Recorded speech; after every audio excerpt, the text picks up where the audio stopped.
breaking news. Today the US military Amerika Serikat dan Iran kian memanas. rekaman video terbaru جوان ما در این روزگار پرمسئله اون وقتی میتوانه به معنای واقعی کلمه مرگ بر آمریکا بگه که از لحاظ درونی، از لحاظ دینی، از لحاظ اعتقاد و اتکاء به خدای متعال و قدرت الهی قوی باشه. اون جوانی میتوانه در مقابل سطوت و قدرت و تشر فرعونهای زمان بایسته که دلش با خدا باشه. Today will be yet again our most intense day of strikes inside Iran. The most fighters, the most bombers, the most strikes. ما در حمایت از مظلوم نگاه به مذهب طرف مقابل نمی کنیم، نکردیم، از اول هم نکردیم. ما همون حمایتی را که از برادرانمون در لبنان کردیم از برادرانمون در غزه کردیم بدون هیچ تفاوت. اونا سنی بودن، اینا شیعه. مسئله برای ما دفاع از هویت اسلامی است. من خودم رو مسلمان بدونم، اما از رنجی که یک مسلمان در میانمار یا در غزه یا در هند یا در فلان جا میکشه. Orang Syiah di Medina itu banyak, turun-temurun ke zaman biyen ya Syiah bisa. Di Kuwait mayoritas apa? Di Bahrain lebih dari 50%. Bagaimana kalau nanti Anda yang sekarang memusuhi, besok-besok Anda akan dicintai dan dilindungi oleh mereka? Saya doakan mudah-mudahan Anda suatu hari punya negara. Kasihan belum pernah punya negara Anda. Jauh sebelum bernama Indonesia, sejak kehidupan di Nusantara telah terukir sejak 1,8 juta tahun lalu. Dari manusia purba Homo erectus hingga kedatangan pelaut Austronesia yang membawa teknologi pertanian dan pelayaran, membentuk peradaban awal nenek moyang kita. Memasuki abad pertama, semilir angin perdagangan membawa pengaruh Hindu-Buddha dari India. Lahirlah peradaban Megha, Kerajaan Kutai, Sriwijaya yang merajai maritim Asia Tenggara, hingga Majapahit yang berhasil menyatukan Nusantara di bawah Panji Sumpah Palapa Gajah Mada. Seiring berjalannya waktu, jalur sutra maritim juga membawa cahaya Islam. Melalui Samudra Pasai dan Dakwah Damai Wali Songo, kerajaan-kerajaan Islam seperti Demak, Aceh, dan Ternate tumbuh mengakar kuat di berbagai penjuru. Namun, pesona rempah Nusantara akhirnya memancing kedatangan bangsa Eropa pada abad ke-16. Berawal dari pencarian jalur perdagangan baru pasca jatuhnya Konstantinopel, Portugis dan Spanyol tiba, disusul oleh Belanda melalui kongsi dagang VOC yang serakah hingga masa kolonial Hindia Belanda dengan tanam paksanya. Kekayaan Nusantara dikuras selama berabad-abad. Penderitaan itu rupanya menumbuhkan benih perlawanan baru. Memasuki abad ke-20, lahir era kebangkitan nasional. Organisasi seperti Budi Utomo, Sarekat Islam, hingga Ikrar Sumpah Pemuda 1928 menyatukan semangat dalam satu identitas Indonesia. Kedatangan Jepang pada 1942 mengakhiri penjajahan Belanda, namun membawa penderitaan baru lewat kerja paksa.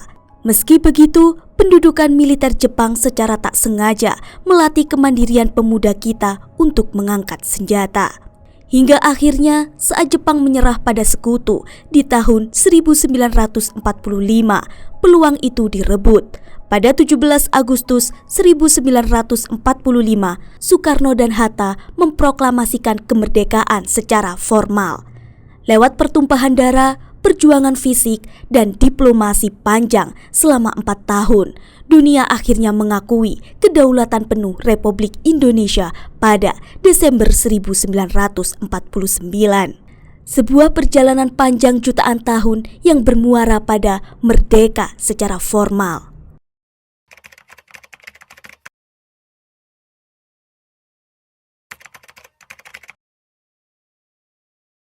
Kalau sebuah pemerintahan tidak menjalankan kewajiban atas rakyatnya, maka dia meyatimkan rakyatnya. Ketika Konstantinopel jatuh pada 1453, bangsa Eropa terdesak untuk memburu rempah langsung ke Nusantara. Namun, saat Portugis dan Spanyol tiba di Maluku pada awal abad ke-16, mereka tidak murni menggunakan kekuatan militer untuk menaklukkan. Mereka masuk melalui celah persaingan elit. Kesultanan Ternate merangkul Portugis dan Tidore membalas dengan menggandeng Spanyol demi mengalahkan saudara sendiri. Izin membangun benteng dan hak monopoli pun diberikan. Pola fatal ini kemudian disempurnakan oleh VOC. Datang pada awal abad ke-17, VOC tidak hanya bertindak sebagai kongsi dagang, tetapi berevolusi menjadi mitra bagi para penguasa lokal yang sedang terdesak krisis internal. Kehancuran kedaulatan itu tercatat jelas dalam tinta perjanjian.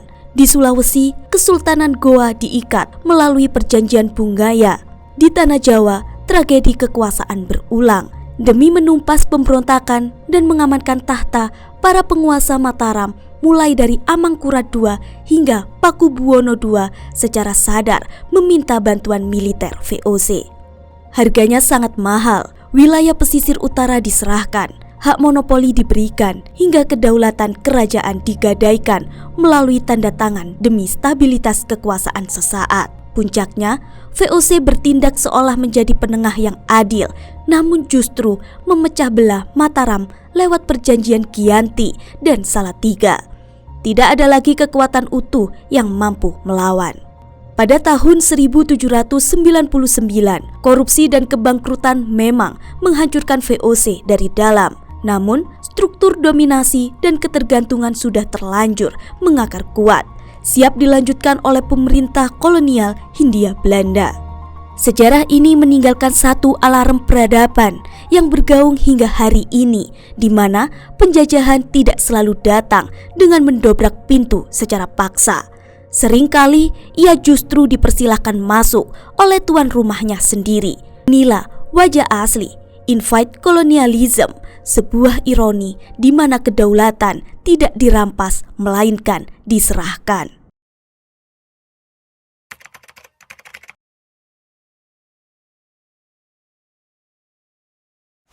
Kalian ini pemimpin-pemimpin Indonesia ini, yang mana yang tidak sengkuni? Terus kalian ini menjadi sengkuni atas penderitaan apa? Kamu pernah susah apa hidupmu? Kamu pernah tidak makan? Kamu pernah makan ibumu? Kamu pernah menderita sampai seperti itu? Kamu itu atas nama penderitaan yang bagaimana sehingga kamu jahat kepada rakyat itu? Lah ini Indonesia ini kamu itu menderita apa? Sehingga kamu kejamnya begitu rupa kepada rakyat? Kamu pernah menderita apa? Kamu pernah miskin apa? Karena kamu pernah puasa kayak apa? Kamu pernah tirakat apa? Kamu lancar-lancar semua kok. Kamu bisa membayar miliaran untuk jadi pejabat. Apa alasanmu untuk jahat kepada rakyat? Sengkuni saja tidak sejahat kamu, padahal dia penderitaannya ribuan kali lipat dibanding penderitaan hidupmu. Wis to, kowe tak kandhani ya. Dhewe mesti ngerampok nganti saiki. Nganti saiki. Wis ora nganggo bedil ning nganggo ngerubah aturan, ngerubah undang-undang, mempengaruhi presiden, mempengaruhi menteri, kae rene meng arep ngerampok. Jadi mereka kesini orang nganggo senjata lenjajah ning ngakali kowe, ngatur undang-undangmu dirubah ben kono gampang le nyolong. Udah pelajari kalau tidak percaya. UUD 45 sudah dirubah sedemikian rupa tahun 2002 sehingga lancar penjajahannya. Perda diatur, peraturan menteri diatur, langkahnya presiden diatur oleh mereka. Bahkan penjajah kita sekarang itu double-double. Ibarat kita itu janda diperkosa giliran. Gue bengi wae ya aku tak awan guys, yo gonta gantilah. Itu. Kita sedang diperkosa, kita sedang dijajah, tolong Anda tahu itu. Indonesia ini lama-lama hanya akan menjadi 21 perampok atau pembegal atau pencuri, nomor 2 pengemis. Yang bisa menjabat, bisa ikut ngerampok, yang rakyat biasa menjadi paria. Jadi hanya mengemis-ngemis. Indonesia itu nggak ngerti wali dan pemerintah pusat juga nggak ngerti wali, presiden juga nggak ngerti wali. Nabi juga diakui hanya secara teknis, tapi tidak diakui nubuahnya. Jadi selama ini kan ada wisata spiritual, wisata rohani. Yang dipamerkan kan tetap materi kan. Kalau Indonesia itu nggak ngerti apa-apa, mereka itu ngertinya cari laba, nambah jabatan, nambah masa jabatan. Ini salah satu poin peradaban yang hancur di negara kita dan mungkin juga di dunia adalah kepemimpinan. Tidak hanya kepemimpinan di bidang sosial, politik, kebudayaan, dan juga bahkan kepemimpinan di bidang ibadah madho pun sudah tidak terkontrol. Cuman untuk supaya seperti beliau tadi bilang, nek ono nengen aku nengahno, nek ono wong kengiwon tak tengeno. Sampean saiki iki nek wis nyekel pedang, wis tenang, sampean mesti sampai pensiun, sampean beres uripe. Ojo nyolong. Sing nyolongnya arek sing nggawe pacul gak ono sawah iku bapak nyolong sapi kadang-kadang wis. Model didik. Nek iso ya ojo. Jadi sing nggawe cakul gawe nyambut gawe, pedang ojo digawe nyambut gawe, pedang untuk bela negara. Apalagi keris, pusaka. Kaum intelektual itu pegang pusaka, ulama pegang pusaka. Jangan cari duit dengan keulamaanmu, jangan cari uang dengan kepandaianmu. No. Saudara. Nanti terus semua ya toh. Ngono rek, pokoknya sederhana ya. Jadi sekarang gini, kamu sekolah, kuliah itu dalam rangka cari cangkul apa pedang apa keris? Ketiga-tiganya. Yang terpenting dalam hidupmu keris apa pedang apa cangkul? Keris. Harus ada skala prioritas. Ndas semua oleh di tengah-tengah. Ndas kudu ndek dokter sikil ndek ojo kok pelekang-pelekang. Jadi derajat itu paling atas, baru kekesatriaan, baru pekerjaan, ekonomi, gitu kan? Oke, jadi ekonomi boleh dikerjakan tapi bukan menjadi tujuan utama. Anu gak suge-suge nemen anggar akhlaknya api, timbangane suge tapi guwelut terus bendino, gitu mboten.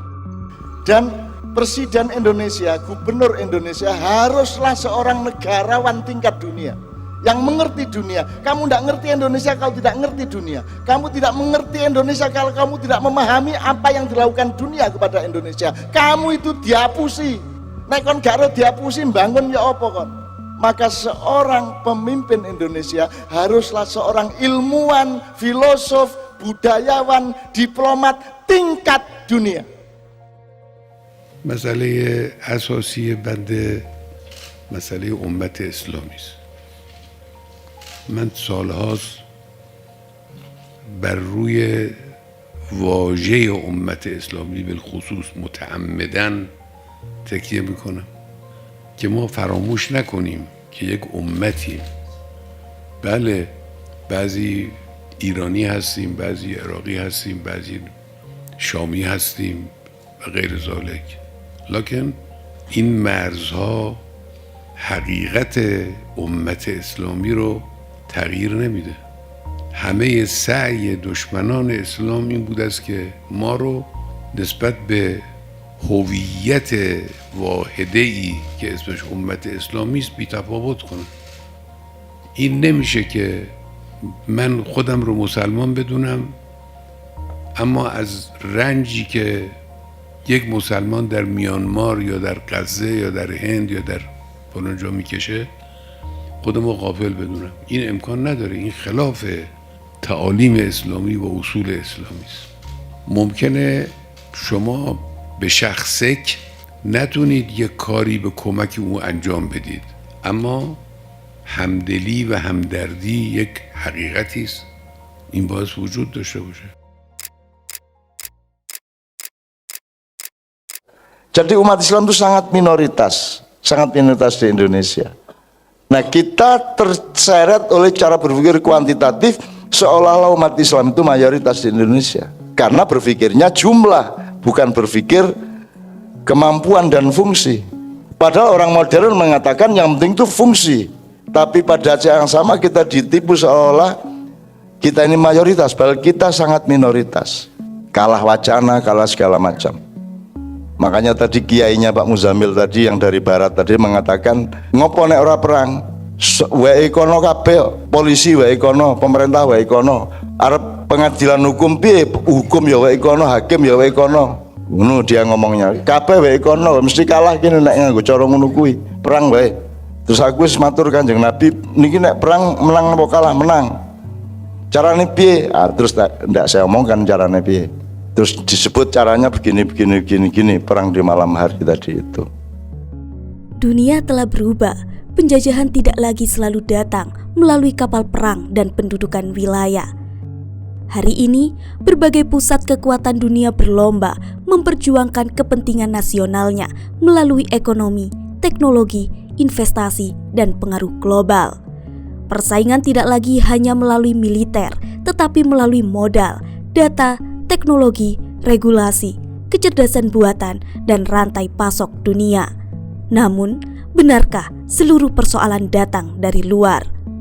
Di dalam negeri, keputusan strategis berada di tangan elit nasional, yaitu politisi, teknokrat, birokrat puncak, dan pengusaha besar yang berinteraksi dengan cendekiawan, budayawan, rohaniawan, militer, dan kepolisian dalam membentuk arah perjalanan bangsa.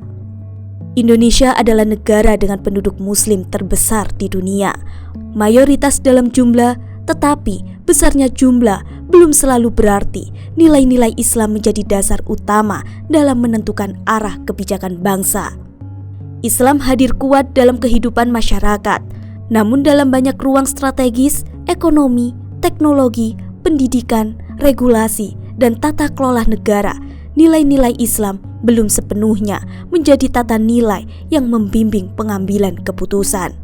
Rakyat hidup di negeri sendiri, tetapi terperangkap dalam sistem global yang tidak mereka kuasai. Mereka bekerja semakin keras, mematuhi hukum, dan menjalankan demokrasi, namun tetap kehilangan kedaulatan, keadilan, dan kesejahteraan. Ketika uang tidak lagi menjadi alat, melainkan menjadi tujuan, manusia perlahan berhenti mengabdi kepada Tuhan yang Maha Kuasa dan mulai tunduk kepada keuangan yang Maha Kuasa. Pembebasan tidak dimulai dengan membenci bangsa lain. Pembebasan dimulai ketika tauhid menjadi orientasi. Pancasila dimaknai sebagai tata nilai. Konstitusi mengembalikan kedaulatan kepada rakyat, dan negarawan menempatkan kepentingan bangsa di atas segala kepentingan lainnya. Apa rumangsamu Islam sing kok kenal saiki iki kuwi padha karo Islam sing ditepungke Kanjeng Nabi biyen. Gek-gek wis hoak. Gek-gek wis menggok-menggok, wis dipotong-potong, wis dimanipulasi sak piturute. Nah, seberapa besar manipulasinya sak piturute? Itu ya. Dan pedoman kita Rasulullah ya. Sebab kitab sebagus apapun juga bisa merupakan manipulasi ya. Jadi gue jangan terlalu ngandalke kitab-kitab, karena kitab itu bisa memperjelas, bisa memperkeruh kan begitu, sama aja posisinya. Bahkan sejak Abu Bakar As-Siddiq itu sudah mulai ada pembelokan, pembiasan dan seterusnya, karena Abu Sofyan mulai terlibat di dalam politik kekuatan Islam, dan kemudian banyak sekali hoak-hoak. Misalnya ngene wis, Kanjeng Nabi bar subuh takon ibu-ibu kae sing biasa nyapu kok saiki ra ono. Ya. Oh sampun sedo. Loh, kok ora kondo aku ning di kuburane. Terus Kanjeng Nabi diterke nang kuburane, terus Kanjeng Nabi salat jenazah di situ. Apa kesimpulannya? Ada yang berkesimpulan satu, Rasulullah itu perhatiannya luar biasa kepada wong cilik, satu, ya toh? Ana meneh sing nyimpulke siji.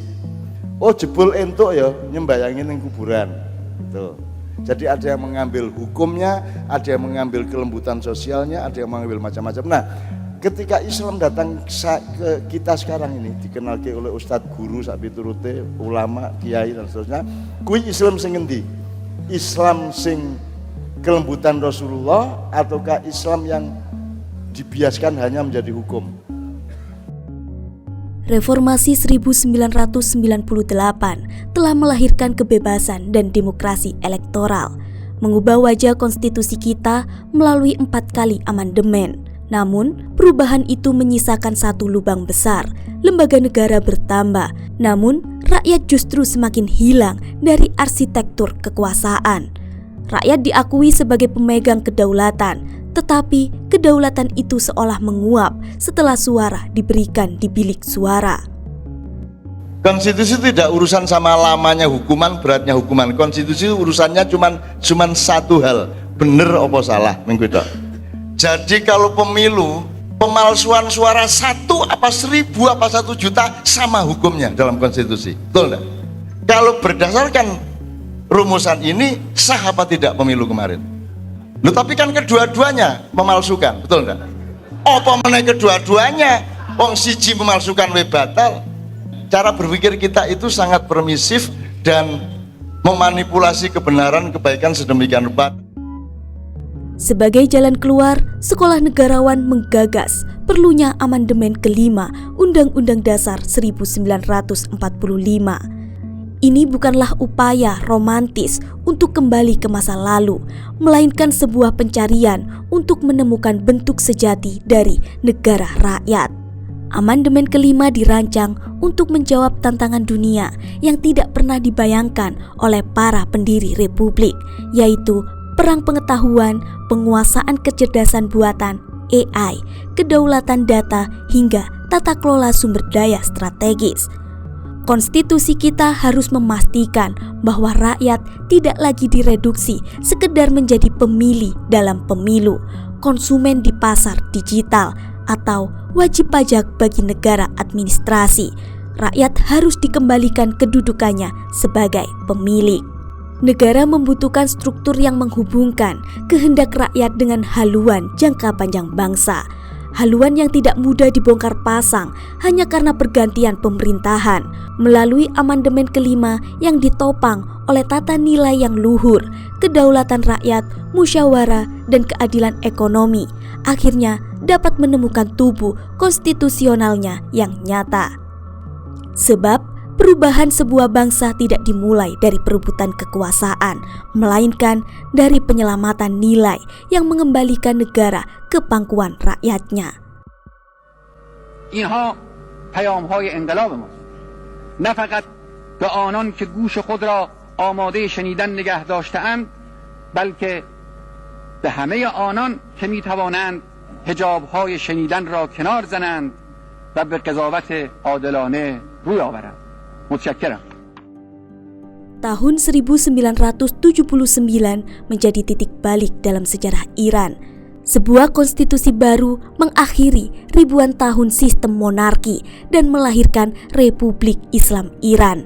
Tidak ada revolusi besar yang lahir tanpa pengorbanan. Di balik lahirnya Republik Islam, Imam Khomeini menjadi sosok yang memikul pengorbanan paling besar. Beliau tidak memimpin perjuangan dari balik singgasana kekuasaan, melainkan melalui jalan panjang yang penuh penderitaan dan pengorbanan pribadi.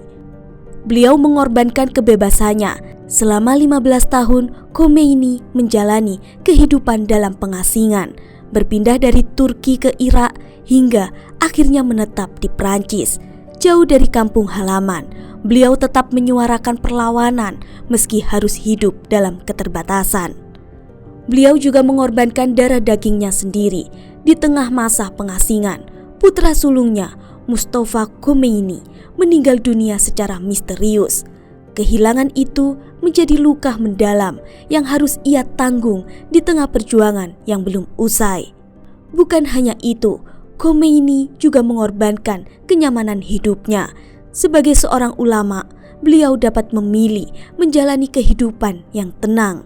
Namun, ia justru memilih memikul beban perjuangan bersama jutaan rakyat Iran yang mendambakan perubahan. بلکه اصل رژیم سلطنتی از اول خلاف قانون و خلاف قواعد عقلی است و خلاف حقوق بشر است. برای اینکه ما فرض می‌کنیم که یک ملتی تمامشون رأی دادند که یک نفری سلطان باشد. بسیار خوب، اینها از باب اینکه مسلط بر سرنوشت خودشون هستند و مختار به سرنوشت خودشون هستند، رأی اونها برای اونها قابل عمل است. لکن اگر چنانچه یک ملتی رأی دادند ولو تمامشون به این که اعقاب این سلطان هم سلطان باشد، این به چه حقی ملت 50 سال پیش از این سرنوشت ملت بعد را معین می‌کند؟ Karena itu, Konstitusi 1979 bukan sekedar kumpulan pasal yang ditulis di atas kertas. Bagi para pendukung revolusi, konstitusi tersebut lahir dari perjalanan panjang yang ditebus dengan pengasingan, air mata, kehilangan, dan pengorbanan pribadi. Khomeini mengabdikan sisa hidupnya untuk perjuangan yang diyakininya, menjadi simbol bahwa perubahan besar seringkali menuntut kesediaan seseorang untuk mengorbankan hampir segala yang dimilikinya. معادلاتت و محاسباتت اشتباه است. تو گمان کردی چون ما کارخانه فانتوم سازی نداریم، چون با ذرات خانه های عظیم جهانی ارتباط نداریم، بعد از 1 ماه که از جنگ بگذرد یا بیشتر دست نیاز دراز می کنیم؟ حاشا و کلا، اون که ما داریم هیچ یک از قدرت های عظیم جهانی ندارد. عصای موسی در اختیار ما، ید بیضا در اختیار ما، آتش بر ما برق و سلام است. ملت ما خدا دارد، توکل دارد، صبر و استقامت دارد.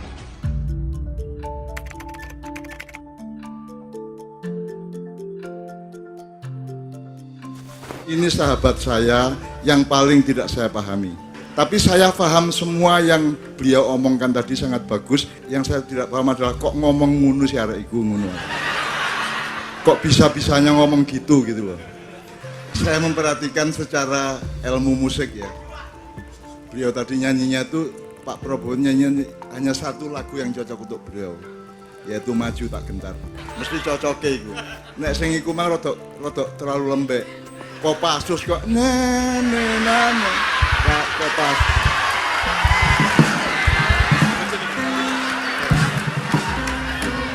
Kopas. Kopassus dulu. Sekarang sudah pensiun, Purnawirawan. Prajurit tidak pernah pensiun. Prajurit negeri kita seumur hidup selalu prajurit dan pejuang untuk bangsa. Mohon maaf sekali aku nangis terlalu sama ini. Kira pesatiku. Aku gatal lagi. Gak ada yang ingin seperti itu siapa.